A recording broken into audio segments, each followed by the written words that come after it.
Right now, let's get analysis into former President Jacob Zuma's private prosecution. We're joined on the line by analyst Mpumelelo Zikalala. Of course, Mpumelelo, the High Court in Pietermaritzburg granting an urgent application by State Prosecutor Advocate Billy Downer and journalist Karen Maughan that enforces, in a sense, a June ruling that no further steps be taken, in the former president's private prosecution.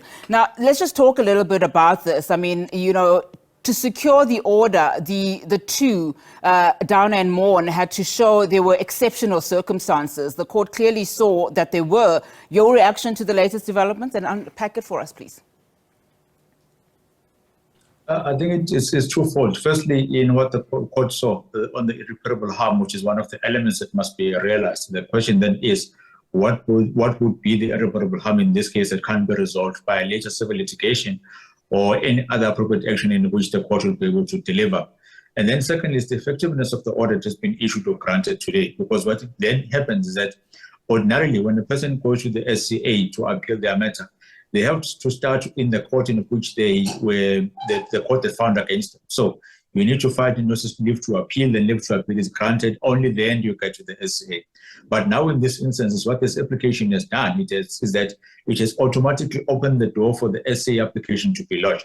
So if an application will be lodged from any time from now up until the close of business or the close of court, it would mean that the effectiveness of the urgent application or the urgent order that was granted today, it's not going to be that effective, because it would mean they'll still have to come back tomorrow, that is Advocate Billy Downer and Ms. Karen Maughan, and attend court, because once a notice has been filed or leave to appeal has been filed, in an automatic leave to appeal situation, it means that the order that was issued earlier is then suspended. So it has no force and effect if it's not going to serve the purpose in which Advocate Billy Downer and Ms. Karen Maughan were actually looking for.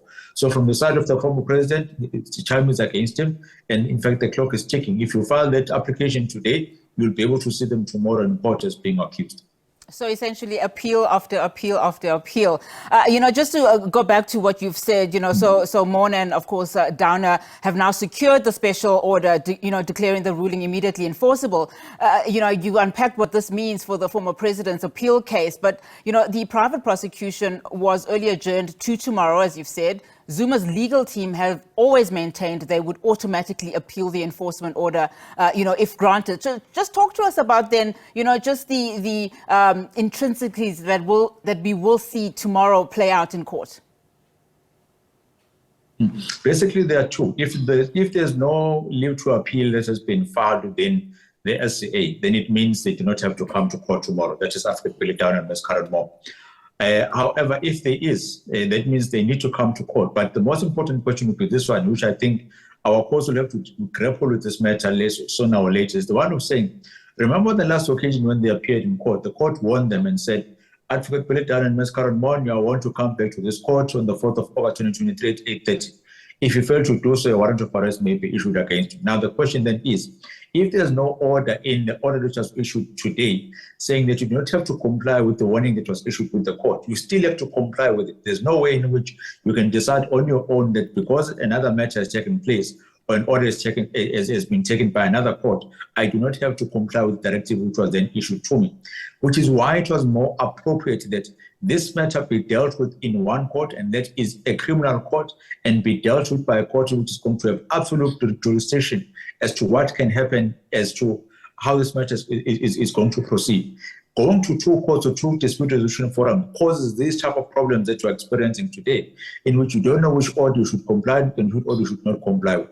So it just proves to say the most appropriate dispute resolution process to follow was a criminal court using the Criminal Procedure Act. There's Section 106 or 108, if I'm not mistaken, dealing with the not likely to prosecute. Make your applications and make your concerns be known using that particular provision rather than going through a civil section and trying to seek alternative relief. In this latest developments, interestingly, the judges addressing that issue of Zuma's Stalingrad strategy, saying that, the former president had ample opportunity, essentially, to deny, the defense. Despite being afforded several opportunities to do so, he didn't do it. What's your thoughts about this, particularly as we look at the main case? But you see, the problem that I find is that you can't dictate to someone as to how they should deal with their litigation or handle their litigation. They're at liberty to do so. If there's a right in a piece of legislation or even common law which is available to an individual in order to protect or exercise their rights, it should be afforded to them. So even the word of saying it's a Stalin grant strategy, there is some of the factors in which we ought to look at and then say, it is really a Stalin grant strategy, or is it someone who's saying, I want to be able to protect my right in as any other individual in South Africa can be able to do so.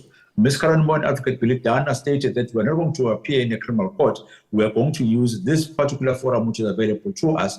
That's the same option in which the former president is having. So it's a process of saying, if a right is available to me, I can be able to use it and I'm going to exercise it.